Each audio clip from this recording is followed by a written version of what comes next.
10 Genshin characters you need to build. If you're new to this game or looking to improve in general, then you need to know which characters are going to give you the most when you build them. Which is why I've made this video to show you 10 4-star characters you should build, so that you can progress further in the game and also complete things like the Spiral Abyss. Now yes, as I said, these are all 4-star characters because not everyone is so lucky or has the money to spend on every 5-star. But if you do want to see which 5 stars you should pull for, then let me know in the comments. So number 10 is our boy Bennett. Bennett is a pyro support character that is super effective when it comes to buffing damage, and also healing. He can allow your characters to hit damage you never thought they could even do. And Bennett is super flexible too when working with many teams, as despite being a pyro character, he doesn't apply too much pyro, making him a pretty safe choice for buffing your damage while also allowing you to get your own reactions off. Bennett's attack boost comes from the amount of base attack he has, meaning that your main priority is fully ascending him and giving him a weapon with a high base attack to increase the boost further. Another great aspect about Bennett is that he can be built for many purposes, making you able to turn him into a great attack buffer or a great healer, or even both. Obviously in terms of character design, he isn't the most exciting, but trust me, he's totally worth building, even if you only use him for showcase rotations. At number 9 we have Xingqiu. Xingqiu is an amazing 4-star Hydra support who can provide a ton of off-field Hydra application, which even rivals Yelan's off-field capabilities. Just like Bennett, Xingqiu is super flexible and can work in many teams you put him in. And like I said, he does a ton of off-field damage, meaning as long as your energy recharge is quite high, you don't have to have him on the field much at all, and instead you can focus on an on-field DPS character that will be creating reactions from your damage. Xingqiu's elemental burst is his main source of off-field damage,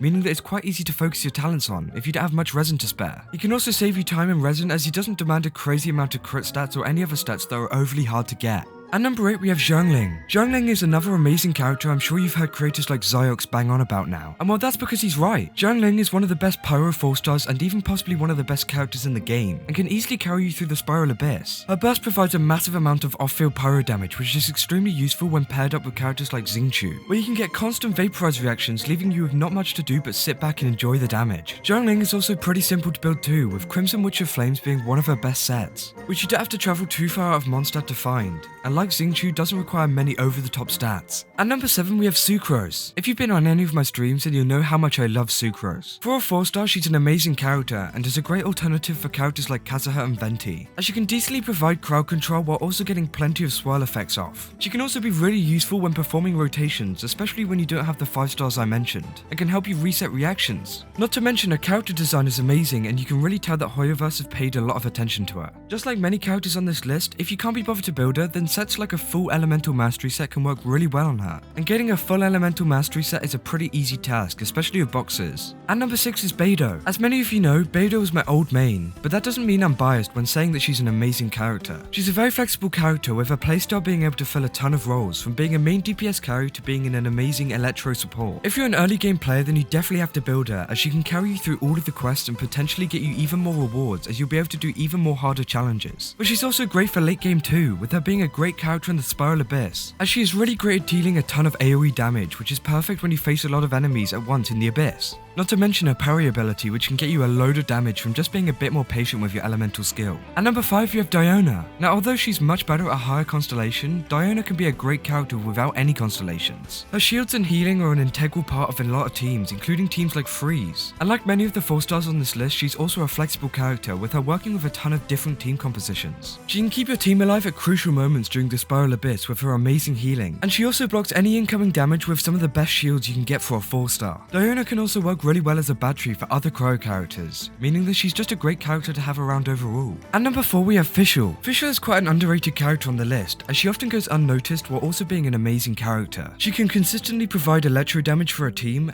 and the more constellations you have on her, the more overpowered she gets. She can be an incredible sub-DPS and battery that can provide a ton of energy particles for a team, while also applying constant electro, which is great for teams where you're trying to trigger some sort of electro elemental reactions. Another great aspect for her is her ability to apply electro even when she's not on the field, meaning that you can use other characters to get even more reactions off. Fischl is also still considered to be one of the top meta characters to this day, proving her longevity and ability to be a great unit for your team. At number 3 we have Rosaria. Again, Rosaria is also a very unnoticed character, as you don't see many people playing her, but coming from a previous player of her, she is brilliant. She's extremely strong, especially when providing a ton of extra cryo damage, which applies easily to enemies, making it a great support option, especially in teams like Permafreeze and Superconduct, which could be easily paired with many other characters on this list like Fischl or Beidou. Rosaria is also great at providing off-field damage and is incredibly flexible when it comes to fitting her into teams. She also offers a crit buff, which is quite rare and can synergize well with melt teams. At number 2 we have Yanfei. Yanfei is an extremely powerful character which I've had first-hand experience with. She's an amazing character that can be effective at C0 but also have a massive power upgrade when getting those constellations. She can also perform extremely well in the late levels of the Abyss, and is fairly straightforward to play but also to build, as a typical build for her would include Crimson Witch of Flames, which is easy to farm for. Yanfei can fit into many roles too, with her being better than many of the 5-star DPS characters just purely by having a large damage output. Yanfei can also work well in a lot of reaction-based teams, as her pyro can allow you to get the most damage out of reactions like Melt and Vaporize. And finally, at number 1 we have Noelle. Noelle is an extremely underrated character, especially seeing as you get her guaranteed, which means you can easily get her constellations for her, to upgrade her and to make her even better. She's an incredible Geo character that can provide a lot of damage, shields, and healing all at the same time. Like, what more could you want? She can also be really flexible when it comes to team building, and she often won't interrupt any reactions you're trying to do, and will just overall assist your team with shields and healing. Noelle is an extremely reliable character, especially early game, as she has a high defense and can carry you through some of the early quests you may struggle with.